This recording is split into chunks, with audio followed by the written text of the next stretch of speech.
Que Dieu est grand et exalté en puissance. Il est plus majestueux que tout. Les cieux racontent sa grandeur, et l'étendue manifeste sa merveilleuse création.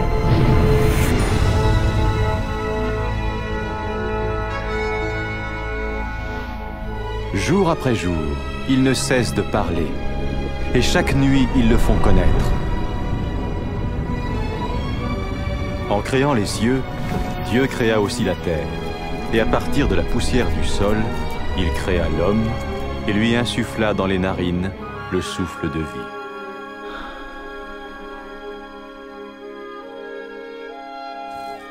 Le Dieu d'amour créa l'homme et la femme à sa ressemblance, pour qu'ils soient en relation avec lui. Ainsi, au commencement, il révérait et honorait Dieu, et il vivait en harmonie avec lui.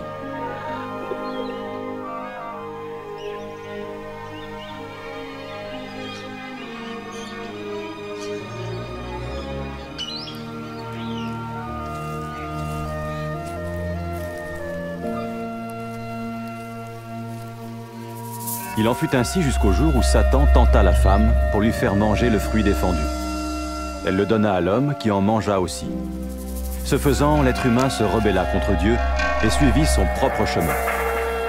À cause de ce péché, l'être humain fut séparé de Dieu et jeté hors du jardin d'Éden.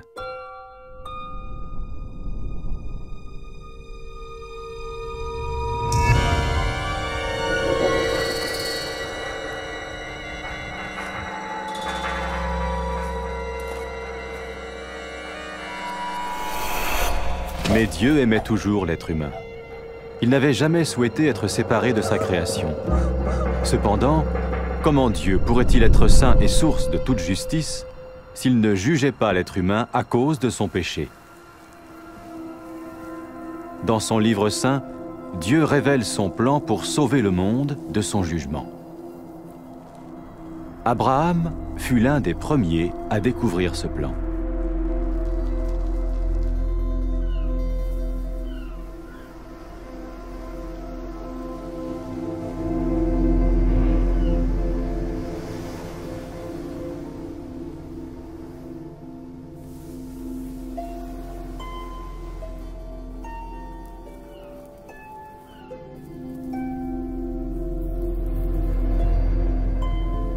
Abraham était un homme juste. Dieu lui fit la promesse de le bénir et de rendre ses descendants aussi nombreux que le sable de la mer et que les étoiles du ciel.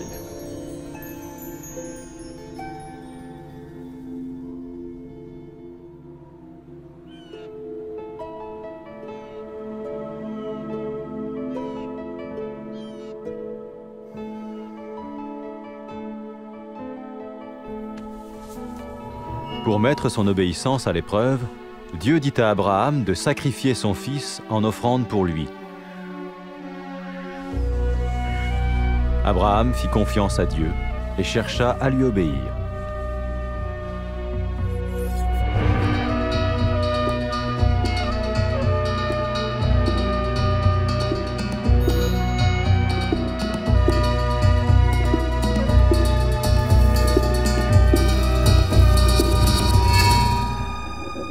Alors qu'il levait le couteau pour tuer son fils, l'ange du Seigneur l'arrêta.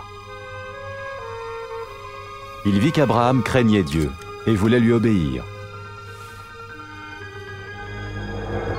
Puis Abraham vit un bélier retenu par les cornes dans un buisson, et il le sacrifia à la place de son fils en offrande à Dieu.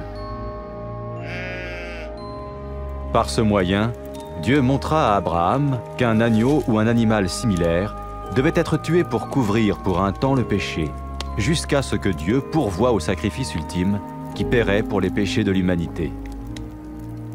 De même que le péché avait séparé l'humanité de Dieu, ce sacrifice allait restaurer leur relation.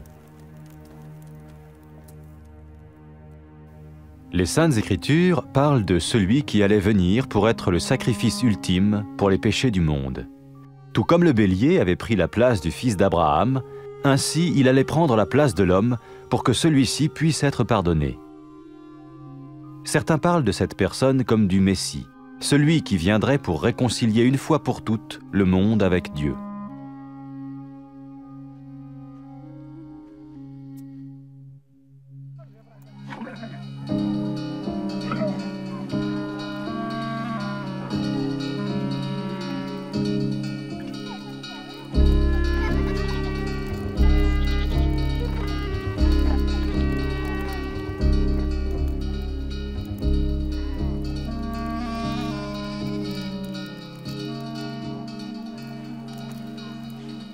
Les prophètes ont prédit en détail de nombreuses choses concernant le Messie des centaines d'années avant sa venue. Le prophète Ésaïe a prédit qu'il naîtrait de façon miraculeuse. Une vierge attendrait un enfant qu'on appellerait le Fils de Dieu. Le prophète Michée a prédit que le Messie naîtrait à Bethléem, tandis que le prophète Zacharie a dit à l'avance qu'il ferait son entrée dans Jérusalem sur un âne, et que Judas, l'un de ceux qui le suivaient, le trahirait.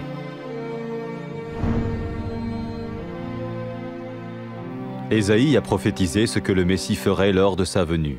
« L'Éternel m'a oint pour porter la bonne nouvelle aux malheureux, pour guérir les cœurs brisés, pour proclamer aux captifs la liberté et annoncer que le temps vient où l'Éternel va sauver son peuple. »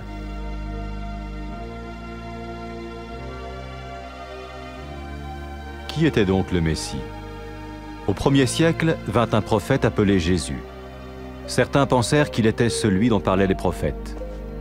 Est-ce possible? Sa vie a-t-elle accompli ce qu'on avait prédit de lui? Jésus était-il plus qu'un prophète?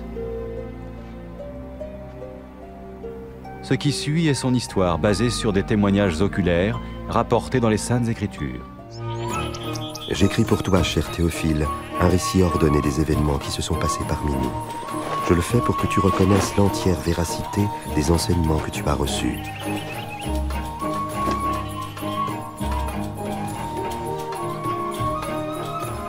Au temps où César Auguste était empereur de Rome et Hérode le Grand, roi de Judée, Dieu envoya l'ange Gabriel dans une ville de Galilée, appelée Nazareth, chez une jeune fille vierge nommée Marie.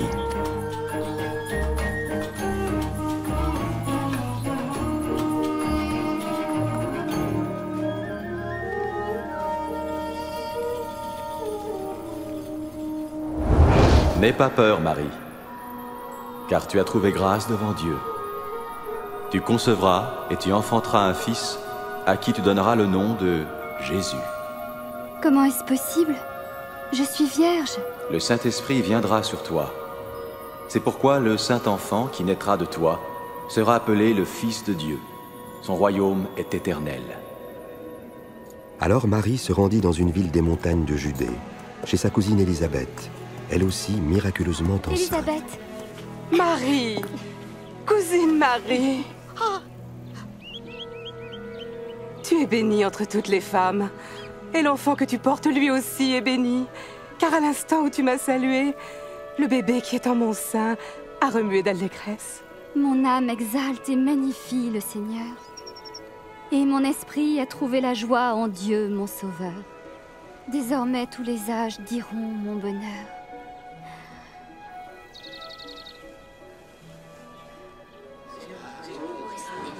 Sachez, hommes de Nazareth, que l'empereur César Auguste a décidé un recensement sur les territoires occupés de Galilée et de Judée. Tous doivent aller se faire inscrire, chacun dans sa ville natale.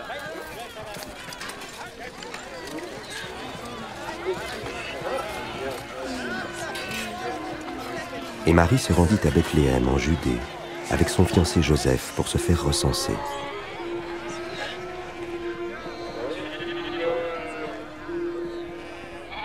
Mais il n'y avait pas de place pour eux à la maison des voyageurs, et ils durent se loger dans une humble étable.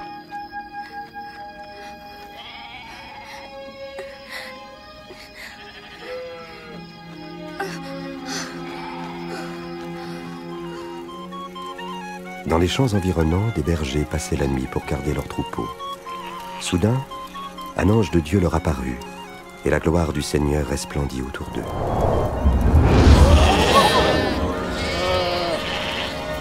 Aujourd'hui, dans la ville de David, un sauveur vous est né. C'est le Christ, le Seigneur.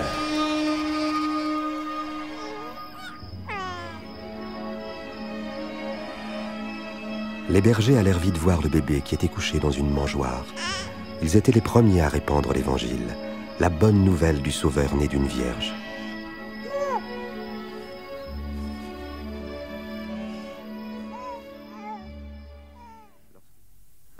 La naissance de Jésus est relatée Dans un livre que j'ai dans mes mains qui s'appelle l'Évangile,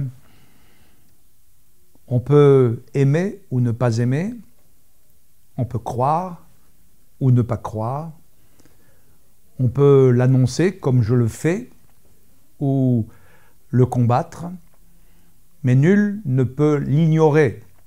Dans l'histoire de notre humanité, il y a avant et après Jésus-Christ.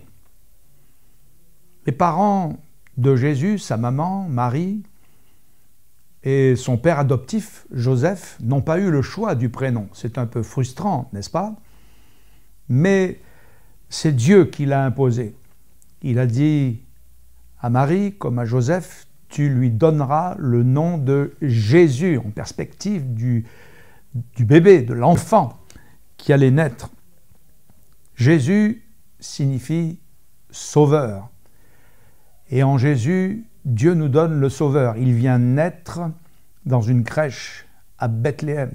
Ni beauté, ni éclat pour attirer nos regards.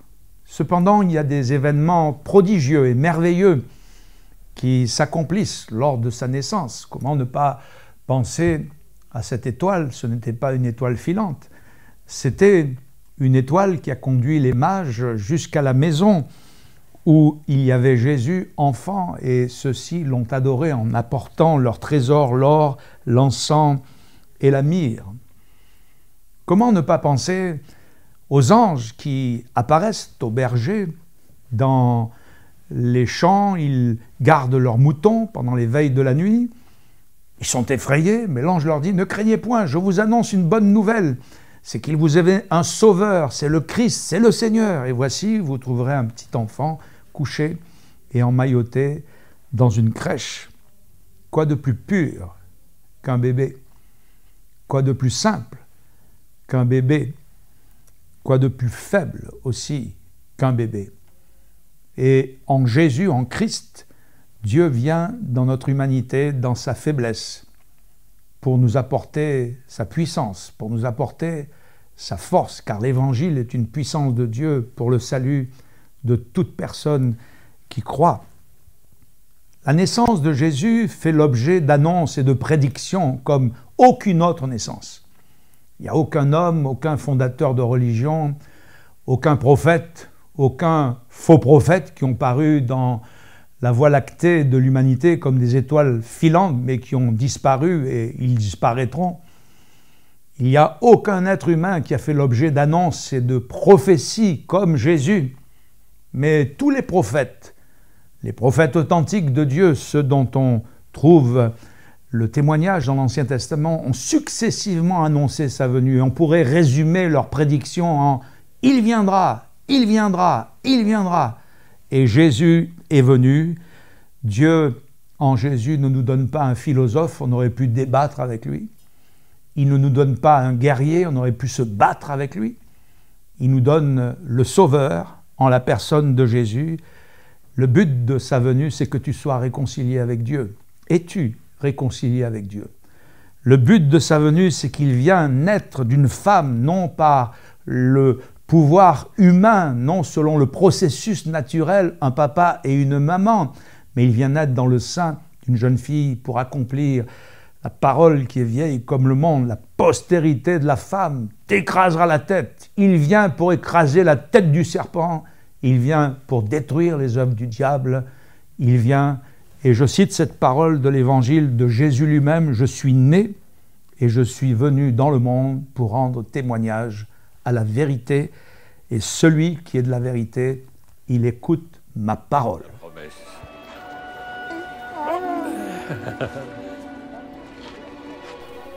Dans le prochain épisode, j'aurai la joie de vous parler de l'enfance de Jésus et nous contrôlerons ce que dit l'Évangile à ce sujet, peut-être en substance, vous dire ce verset que Jésus, enfant, croissait en sagesse, en stature et en grâce devant Dieu et aussi devant les hommes.